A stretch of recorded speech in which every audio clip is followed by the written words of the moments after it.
বাংলাদেশের যারা সেপারেটিস্ট আছে, বাংলাদেশে আমরা তাদেরকে আশ্রয় প্রশ্রয় দিয়ে যে সেভেন সিস্টার রয়েছে সেটাকে বাংলাদেশ থেকে, ভারত থেকে। বিজয় দিবসের ঠিক আগের দিন 15 ডিসেম্বর এনসিপি নেতা হাসনাত আব্দুল্লাহ যে বক্তব্য দেন তা মুহূর্তেই ঢাকা থেকে দিল্লি পর্যন্ত ছড়িয়ে পড়ে। তিনি বলেন, আওয়ামী লীগের নেতাকর্মীদের আশ্রয় ও প্রশিক্ষণ দিয়ে যদি সন্ত্রাসী কর্মকাণ্ডে উস্কানি দেওয়া হয় তাহলে ভারতের উত্তর পূর্বাঞ্চলের সেভেন সিস্টার্স অঞ্চল আলাদা করে দেওয়ার উদ্যোগ নেওয়া হবে। এই বক্তব্য ভারতের রাজনৈতিক ও নিরাপত্তা মহলে তীব্র আলোড়ন তোলে। সঙ্গে সঙ্গে বাংলাদেশ হাইকমিশনারকে তলব করে কড়া প্রতিবাদ জানায় দিল্লি।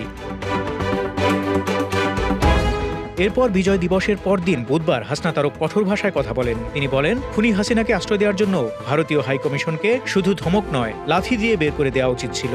এই বক্তব্যের পর ভারত বাংলাদেশ সম্পর্ক যেন এক ঝুঁকিপূর্ণ মোড়ে এসে দাঁড়ায়। পরিস্থিতি এমন হয় যে মনে হতে থাকে এই মুহূর্তে বাংলাদেশের প্রধান প্রতিপক্ষ রাষ্ট্র যেন ভারত। বাংলাদেশ হাইকমিশনকে নাকি ভারত ঢাকায় ধমক দিছে যে কেন আমরা ওই কথা বলছি।